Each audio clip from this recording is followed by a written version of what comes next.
What's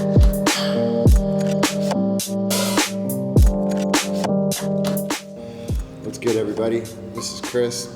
I'm here again, another episode of Hi Chris. Today I want to talk to you guys about transportation and how to do it safely, properly, and what to do if a few different unfortunate situations may or may not happen, and how to try to avoid them. Anyway, when I speak about transportation, I'm talking about transporting licensed cannabis or cannabis products such as extracts, hash, live resin, etc. Could be trim, could be fresh frozen. At our distribution company, we mainly deal with a lot of bulk flower and then also some retail products for our retail brands such as Presidential and Weedsy and stuff like that. So we're either dealing with bulk flower, we deal with some extracts and stuff, but not on large scales, and then also deal with large scales of retail product and large scales of bulk flower. I'm gonna use those examples for today. The technique of driving cannabis prior to license and legalization has been an art, and it's been going on for decades, probably centuries, honestly, in some form or the other. And that's really what I guess the old original Silk Road was a drug smuggling avenue. Back when cannabis was considered a drug and illegal, it would be outlawed and smuggled. It's kind of ironic, but especially when it's legal now, how legally transporting flower is. There's a protocol to it. We have a detailed manifest system, a live feed to the metric and showing like what's actually out there, what's on the road, what's accepted in the system, what's rejected in the system, etc. So we have sophisticated ways nowadays to track this industry and to track, cannabis. But prior, when it used to be called weed or marijuana or pot, it was more condemned, and you would be arrested, profiled, pulled over, etc., and you would be subject to searches that would be either unconstitutional or excessive force or all of the above. Like, there's a lot of bad situations that came out of the past years, decades, centuries of marijuana being outlawed, especially in the past decades from the 60s or so, 70s on up. In Northern California, for instance, in the early 2000s, there was influx of profiling and trying to catch people driving down cannabis. And we were driving it down legally through the state's medical laws. But the medical laws were gray areas, so they didn't protect us too well. And the cops would take advantage of that sometimes, for better or for worse. And you see it all the time in movies, like there's corrupt cops out there. So when there's lots of money on the table and there's not a lot of oversight or regulation, there's a lot of room for things to disappear. Just leave it at that. So transportation has always been a tricky subject. And when you're growing all the cannabis up in the mountains and you're driving it down to metropolitan areas, like say in California, it'd be the Bay Area or Los Angeles usually, it would be grown all in these random scattered areas and then coalesced and sold in major metropolitan areas. So getting it from the cultivation sites to those distribution points was a cat and mouse game in so many senses of the way. And whether getting flower there, making the sales, getting cash back up to those locations. Because the same thing as getting profiled on the way down, you get profiled on the way up for being suspicious of bringing cash up north to Northern California to buy product. And this is in the medical days before it was fully licensed. And thankfully, I've been on these trips up the 101, we call it through the gauntlet, probably thousands of times by now. I'm fortunate enough to not have been pulled over in those areas, but I have a lot of friends that have been. And some of the stories they've told me have been a mixed bag of reviews, whether it's from them getting the weed back and the cops letting them go, the cops taking everything and letting them go, the cops taking everything and arresting them, the cops taking everything, scaring them, letting them go, but scaring them, thinking that they got away, like they should be lucky they got away with their freedom, and just leave this 100 pounds here with us. There's all these different ways of doing it. I had a friend who grew up with the sheriff in his town up in Mendo. I'm literally up there shopping with this dude. He's bringing me around to these different farmers. He gets a call from one of the sheriffs who's got his roommate handcuffed in his house in his living room. And this is before FaceTime. Otherwise, I'm sure he would have been calling on FaceTime. This is back in the early 2000s, probably like 07 or 06. He literally has the sheriff who he grew up with, he went to high school with, call him, not the main sheriff of the county, but one of the sheriff's deputies, call him and say, hey, we got your roommate here. We're gonna arrest him for possession. They went through his whole house without a warrant. They found 2 pounds of trim, of just like shake. They're trying to get my friend back over there. And so they try to bait him into coming back to get his roommate out, saying that they're gonna arrest his roommate for the weed they found unless he comes back and shows them his medical card. And he's like, fuck that, I'm not coming back for shit. Like, he knew he was getting tricked. So the cops get frustrated and know that they didn't have the upper hand, so they don't take in the roommate because there's no reason to. It's a waste of time on their part. They let the roommate go. They dump the weed out on the living room floor and leave a note that says, we'll be back. You know, it's just things like that. Like, people are trying to take advantage of potentially good people. Maybe they're not even doing anything bad to other people. They're not criminals, they're not robbing people, they're not hurting people. But back then, there was, you know, just like with anything, people will take advantage of situations. And back then the laws were skewed to be able to take advantage like that. So you had to get used to taking these losses like that almost within a matter of seconds. Like, everything's good and then all of a sudden everything's not good. And there's nothing you can do about it. Even times where there's people that got stuff taken and they got a receipt given to them, they've taken lawyers and gotten some of their money back. That resulted in even more of a headache, either more of a headache, more money lost, or the amount that it cost to get it back. I even had one friend who got arrested right after he got his money back, and he said it just seemed like they were, as soon as he got his money back, they were pissed off, and they just started watching him for whatever else they could and arrested him on the next small thing they could. So all these different scenarios, and like I said, this all gets back, the easiest point to poke and to get these situations to come out is transportation. So there'd be these select roads coming out of these popular growing areas, and you know, the cops are smart, contrary to popular belief. They know what to look for, they know the areas, they even know our counter techniques. I've had a friend who got pulled over because they had a follow car behind them. And a cop coming down the highway saw that this follow car kept changing lanes, even if it wasn't directly, it was indirectly, realized that this car was following this other car. So he pulled over both cars, searched them, and they found, you know, all the weed on them. So nowadays, thankfully, we have, this is what's called a transportation manifest. We'll put up a blank one, but this, I don't want to display the info on here. We put that along with an invoice, a sales invoice. This manifest has all of our info in it, the vehicle information, the driver's license number, the time we left, the place we left, the route that we're taking, the destination that we're going to, the time that we're expected to arrive at the destination, what inventory we have on board, exact amounts of weight, strain names. Everything's got to be locked in a third-party cage that's not accessible by the inside and also by the outside. So even when you open the vehicle doors, cage is inside and it's locked with a master lock. The way that you have the vehicle registered, it's got to be registered to the distribution company. It's got to be under the distribution company's insurance. If you're delivering retail products to retailers, you got to be registered with the Department of Transportation, which is a federal institution which regulates the highways and stuff. So there's a lot of things that goes into just licensed transport. And so these are all things in contrast to what I started things out with, what it used to be. What it used to be at best with the medical was we would have a binder of patient prescriptions, hundreds of them, their medical recommendation for the cannabis prescription, and a copy of their ID. And this is from the dispensaries, and the dispensaries were always trying to collect these from passerbys, from new signups. They would give out free stuff. Like, people would be out on Venice Beach walking by, they would try to just collect people in to just sign them up because these prescriptions were important. Every prescription, you were allowed to grow a certain amount of plants on behalf of that patient.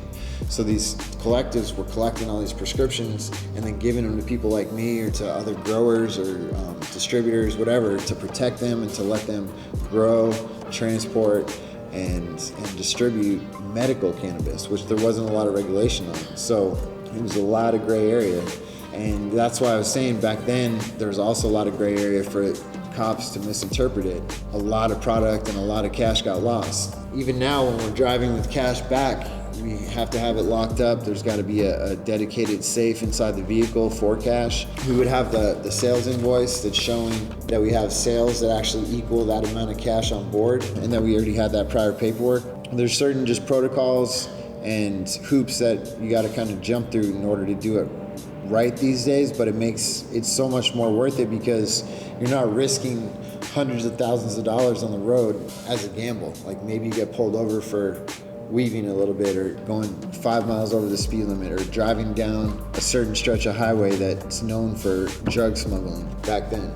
Now it's licensed cannabis. And so that's for a whole nother story, or not story, but a whole nother topic, is just the stark difference between how badly they prosecuted people and enforced it, and how many lives were ruined because of it, and now how they're just like welcoming big business and corporate America and all this money and acting like it's like the tech industry or something. So that's really kind of the motivation behind this channel, is being able to help empower people like me, like self-employed people, business owners, regular simple-minded hustlers. We're just out there trying to just live a better life, and we're not trying to go run the whole country or control the whole entire industry or anything like that, but we want to participate in getting some of the money and not let corporate America get it. So that's why right now we have this small window to be able to get in and actually, on a small end, get some cannabis money for a couple more years until these big corporate interests take over fully. So, but back to the video, is the transportation was such a gamble back in the day.